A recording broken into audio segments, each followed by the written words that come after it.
মানুষ সবসময় red flag নিয়েই কথা বলে, মিথ্যে, ম্যানিপুলেশন, টাকা, হার্টব্রেক, কিন্তু খুব কম মানুষ একটা গুরুত্বপূর্ণ জিনিস নিয়ে কথা বলে, আসল ভালোবাসা কেমন লাগে। কারণ সত্যিটা হলো, সব গল্প প্রতারণায় শেষ হয় না, কিছু মানুষ থেকে যায়।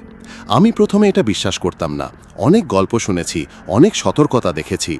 তাই যখন ওর সাথে আমার দেখা হলো, আমি সতর্ক ছিলাম, দূরে দূরে থাকতাম, প্রতিটা জিনিস লক্ষ্য করতাম, কখন ভুল হবে সেই অপেক্ষায়। কিন্তু কিছুই ভুল হলো না, আর সেটাই আমাকে সবচেয়ে বেশি কনফিউজ করেছিল। প্রথম যেটা আলাদা মনে হয়েছিল, ও আমাকে ওর পরিবারের সাথে পরিচয় করিয়ে দিল। কোনো দ্বিধা নেই, কোনো অস্বস্তি নেই, কোনো পরে দেখব নেই, সব কিছু খুব স্বাভাবিক, যেন আমি ওখানেই থাকার কথা। থাইল্যান্ডে পরিবার খুব বড় ব্যাপার, এটা ক্যাজুয়াল কিছু না। তাই যখন ও আমার পাশে দাঁড়িয়ে হাসছিল গর্বের সাথে, মনে হচ্ছিল না আমাকে পরীক্ষা করা হচ্ছে, মনে হচ্ছিল আমি ওদের একজন। সময় কেটে গেল, সপ্তাহ মাসে বদলে গেল, আর সব সম্পর্কের মতোই হানিমুন ফেজ ধীরে ধীরে শেষ হলো। এক্সাইটমেন্ট কমলো, সব কিছু স্বাভাবিক হয়ে গেল। আর এখানেই বেশিরভাগ মানুষ বদলে যায়, এখানেই গল্প বদলায়, কিন্তু ও বদলায়নি। ও এখনও আগের মতোই ছিল, খোঁজ নিত, সময় দিত, চেষ্টা করত, এমনকি একদম সাধারণ দিনেও।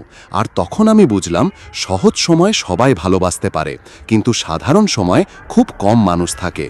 তারপর এলো গভীর কথা, স্বপ্ন না, একদিন হবে টাইপ না, বাস্তব কথা।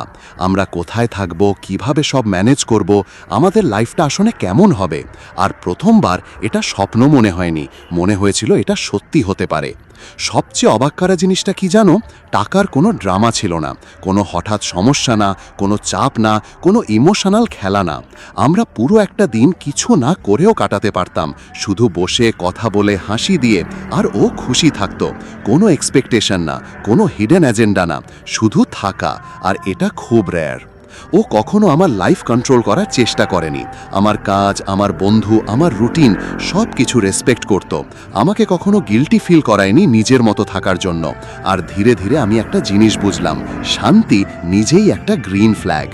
আমি কোনো সিক্রেট ছিলাম না, ওর বন্ধুরা আমাকে চিনত, ওর লাইফে আমি ওপেনলি ছিলাম, কোনো লুকানো না, কোনো অজুহাত না। আর যখন ঝগড়া হতো, কারণ সব সম্পর্কেই হয়, ও চিৎকার করেনি, ধমকায়নি, কোনো নাটক করেনি। ও কথা বলেছে, আমরা কথা বলেছি, আমরা ঠিক করেছি একসাথে। ও কখনো আমাকে আলাদা করার চেষ্টা করেনি, আমার পৃথিবী থেকে দূরে টানেনি, বরং নিজেই সেই পৃথিবীর অংশ হয়ে গেছে। ও সত্যি আমার সম্পর্কে জানতে চাইতো, উপরের ওপর না, গভীরভাবে। আমার পরিবার, আমার অতীত, আমার স্বপ্ন। ও শুনতো, শুধু উত্তর দেওয়ার জন্য না, বোঝার জন্য। আর কেউ যখন এভাবে শোনে, তুমি সেটা অনুভব করতে পারো। ও কখনো তাড়াহুড়া করেনি, কোনো চাপ দেয়নি, কারণ ও টেম্পোরারি কিছু চাইছিল না, ও কিছু রিয়েল বানাতে চাইছিল।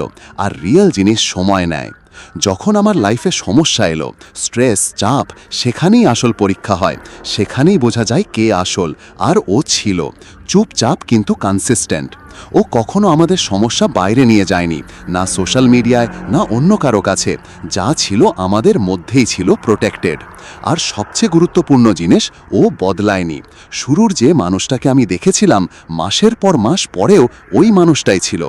কোনো মুখোশ খোলেনি, কোনো সারপ্রাইজ না।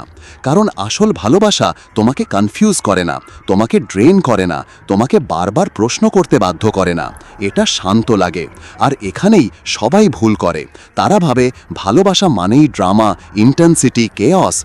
কিন্তু সেটা ভালোবাসা না, ওটা ইনস্টেবিলিটি। আসল ভালোবাসা সেফ লাগে, স্টেডি লাগে, শান্ত লাগে।